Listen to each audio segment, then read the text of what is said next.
Siaga darurat artinya kita akan terus memantau keadaan Majalengka dari mulai tingkat keluarga, RT, RW, desa, kecamatan, kantor-kantor, lembaga keagamaan, masjid-masjid, perkumpulan-perkumpulan, ya akan kita pantau. Yang kedua, kita juga memberlakukan masa darurat ini selama 14 hari dari mulai tanggal 15 sampai dengan tanggal 28 Maret dan menghentikan atau menunda untuk sementara ya kegiatan-kegiatan yang menghadirkan banyak orang. Kita hentikan, bukan berarti dihentikan sama sekali, menunda. Contoh umpamanya sekarang kita sedang musim Rajaban, dihimbau kepada masyarakat atau masih ada waktu sampai tanggal 28 ini dikaitkan dengan menjelang Ramadan umpamanya, atau ya waktu dekat kita akan ada tabligh akbar, kita hentikan, atau akan ada UMBK di Disdik, itu juga kita tunda waktunya. Akan ada liga sepak bola di Majalengka atau persiapan hari jadi Majalengka, kegiatannya tidak dimunculkan sekarang, untuk sementara kita tunda sampai keadaan yang memungkinkan. Kemudian yang berikutnya, kita membelajarkan anak di rumah. Jadi bukan meliburkan, membelajarkan anak di rumah dan tetap dipantau oleh para pengawas sekolah, oleh kepala sekolah, dan oleh para guru.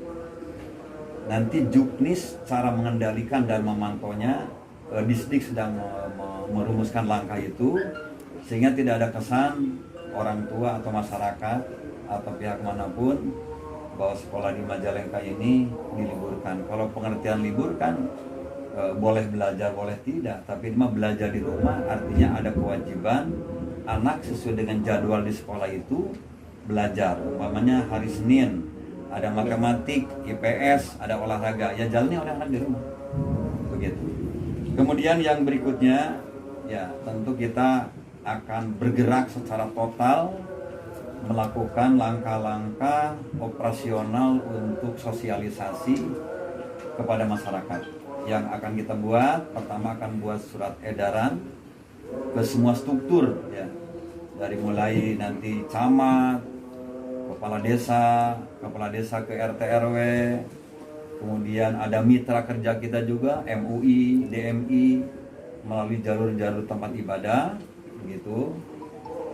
Nanti diharapkan surat itu akan dibacakan dalam hari Jumat, ya, untuk sosialisasi bagaimana menghadapi isu corona agar masyarakat tetap nyaman, kondusif, tidak terlampau khawatir, tidak merasa ditakut-takuti, makanya jangan didramatisir, tapi tetap masyarakat waspada, ya.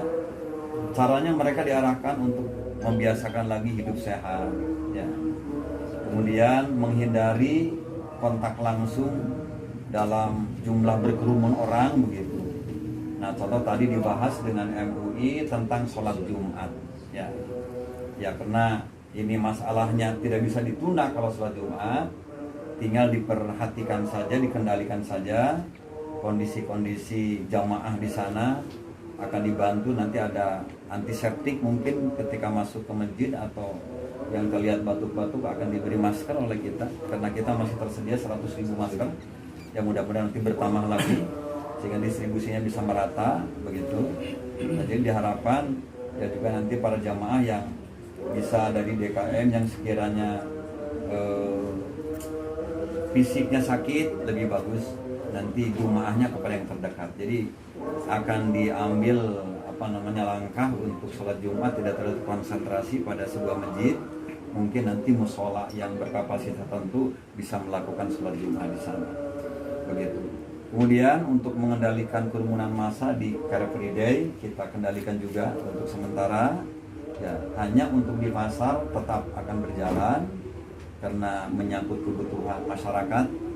Jadi saya sudah menugaskan Dinas Perdagangan untuk memantau, mengendalikan keadaan kebutuhan pokok, begitu, di pasar-pasar tetap dikendalikan, tidak ada yang bermain dengan menaikkan harga pasar sehingga nanti daya beli masyarakat akan lebih sulit lagi, begitu. Jadi tetap keep buying ini, ya, membelanjakan berlangsung, begitu, tetapi ya tadi itu pengendalian perlu kita lakukan. Kemudian yang berikutnya penanganan orang asing. Nah ini yang agak serius juga. Ternyata di kita itu ada 187 orang asing yang berasal dari Jerman, Korea Selatan, Taiwan, Malaysia, Cina. Dan dari 178 itu 108 itu adalah orang saya. Ya. Sudah dipantau, sudah kita kirim SOP-nya. Pertama mereka dilarang untuk mobile. Ya, pergi keluar negeri atau ke kampungnya nanti datangin. Kita sudah larang itu. Mungkin kita akan ketemu dengan imigrasi nanti, ya, akan dilarang. Yang kedua, Kepala Dinas Tenaga Kerja sudah dengan Dinas Kesehatan sudah memantau, akan terus dilakukan begitu agar mereka juga SOP itu dijalankan. Kemudian saya ingin punya kepastian bahwa orang-orang asing yang berada di perusahaan itu adalah negatif, artinya siap harus dites, ya, begitu. Kemudian yang berikutnya dalam rangka mengantisipasi dini masyarakat, ya karena tadi itu kata Pak Direktur Rumah Sakit, Pak Dinas Kesehatan, ternyata virus corona ini juga datangnya itu dengan mudah dan tidak langsung terasa. Mungkin saja karena kekebalan tubuh ya sudah ada di sana virus corona.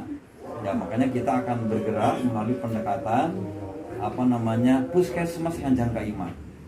Jadi akan bergerak tenaga puskesmas ke desa-desa begitu untuk mengantisipasi barangkali ada orang yang gejala batuk, panas dingin atau sesak napas, itu akan segera dimasukkan kepada pusat informasi. Nanti pusat informasi akan mendisposisi atau menyampaikan laporan dua rumah sakit. Saya sudah mempersiapkan ketika di Majalengka ada yang kena infeksi, bagaimana langkah kita? Ya, sementara Cirebon katanya sudah penuh di sana karena sudah ada yang tidak semudah itu kan menempatkan yang pasien corona itu harus jauh dari pasien-pasien yang lain. Kita sudah siapkan juga dulu ya. Pertama untuk tempat ruangannya yang terisolasi, yang kedua untuk melindungi petugas. Kita kan perlu baju khusus nih. Ya, walaupun terbatas mungkin kita harus mencari solusi mereka pakai baju khusus yang melindungi dari pengurusan pasien corona ini begitu. Nah itu saya kira yang hasil rakor rumusan tadi, dan terkait dengan kejadian yang menimpa salah seorang menteri kabinet, ya tentu kita prihatin, kita berdoa mudah-mudahan beliau segera sembuh kembali. Ya. Nah, terkait dengan dampak pernah kontak ketika kita menerima ABK 69 di Kertajati begitu, karena beliau mengunjungi ada 6 tempat kalau tidak salah satunya di Kertajati. Ya. Saya sama berpendapat dengan Pak Gubernur. Ya. Kalau memang diperlukan, ya saya akan mengkomunikasikan besok Senin dengan orang-orang yang bersama saya, Forkominda, bersalaman dengan beliau begitu. Ada yang lupa juga sih, asalnya selamat asan tente gitu. Ya intinya siap aja lah, tentu saya siap akan dites gitu ya. Tapi saya di mana tempatnya, harus ke Bandung, berarti harus ke Bandung saya untuk meyakinkan diri kan, walaupun sebetulnya masa inkubasinya sudah lewat karena 1 Maret kan, 1 Maret terjadi pertemuan itu, dan itu saya kira cuma salaman. Tapi yang paling banyak dekat Adi Sudut, karena begitu dari pesawatnya langsung bergandengan dia, karena saya sudah pulang dulu baru malam kembali lagi, jadi ketemunya malam dengan Forkominda ya. Ya tentu ini juga antisipasi lah ya, antisipasi sebagai yang namanya kondisi sepertinya sangat rentan dengan informasi. Saya kira itu. Pak Bupati, kaitan dengan status siaga darurat corona di Majalengka, apakah sudah ada pasien ODP dan PPP di Majalengka? Sampai hari ini saya belum menerima laporan dari pusat informasi yang sudah dibentuk oleh kita beberapa minggu yang lalu dengan ketuanya Pak Sekda, Pak Kadis Kesehatan. Saya belum menerima informasi, hanya terus saya memantau ke camat langsung, kepala desa langsung, agar ketika ada segera laporkan, jangan dilamat-lamat apakah melalui WA dan lain sebagainya. Mudah-mudahan tidak terjadi di Majalengka ya. Mudah-mudahan tidak terjadi, walaupun Pak Gubernur tadi menentukan ada di Cirebon, ada di Bekasi, Depok, di Bogor, di Cianjur, di Bandung gitu. Mudah-mudahan kita terjadi. Namun demikian ya karena ini ratingnya tiap saat naik ya. Malam itu kan nonton di Metro itu kan jam 10 masih 96 kan. Ternyata sekarang tadi kata Pak Dokter itu sudah 117 pagi ini. Di ratingnya 5% kan. Nah ini memang daerah baru ya Bogor, Bandung, kemudian Depok, Bekasi, Cianjur, Cirebon. Itu kan mudah-mudahan itu aja lah. Ya, nggak kemana-mana lagi itu menyebarnya. Ya. Nah saya kira itu teman-teman, jadi mohon dibantu sosialisasi kepada masyarakat. Ya, ketika ada pemberitaan, kami sudah menunjuk Kominfo dengan pusat informasi untuk mengeluarkan informasi begitu. Untuk pemantauan bandara, gimana? Bandara Kertajati pemantauannya seperti apa? Kemarin Pak Direktur DJB Pak Rapi menyampaikan ya sedikit keprihatinan bahwa penumpang naik hampir 40 menurun hampir 40%. Ya. Ini dimaklumi lah karena itu di mana-mana saya kira, tidak hanya di BJB gitu ya. Hanya mungkin karena BJB lebih kecil, ketika diturunkan segitu lebih kecil lagi gitu. Sama-sama di mana-mana. Sekarang Pangandaran sudah ditutup kata Pak JJ Bupati Indramayu, Bupati Pangandaran, sementara di steril dulu gitu. Ya mungkin ya pasti dampak sistemiknya kemana-mana, ke kunjungan wisata ya, kemudian kepada kegiatan kunjungan-kunjungan lain. Makanya semua agenda bupati di Jawa Barat termasuk OPD itu hampir semuanya dibatalkan. Ya, Pak, pada saat pembukaan penerimaan ABK dengan Prices di Kertajati, Pak, itu berapa pejabat dari Majalengka Pak Pak Kominfo? banyak ya. Saya, Pak Dandim, Pak Kapolres, Pak Danlanut yang mewakili Kejari dan Dion 321, Asda 1, Dishub, BPD, staf ahli juga masuk dua-duanya, Pak Dinkes, Direktur Rumah Sakit, ya banyak lah semuanya. Ya, nggak pasaran aja, pasaran nggak. Jadi Nah, gitu. Yang nggak usah dites ini.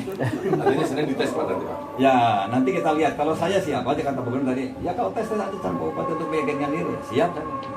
Itu kan penting juga kan, daripada ditutup-tutup ya. Oke, gitu. Terima kasih keluarga. Banyak. Ya.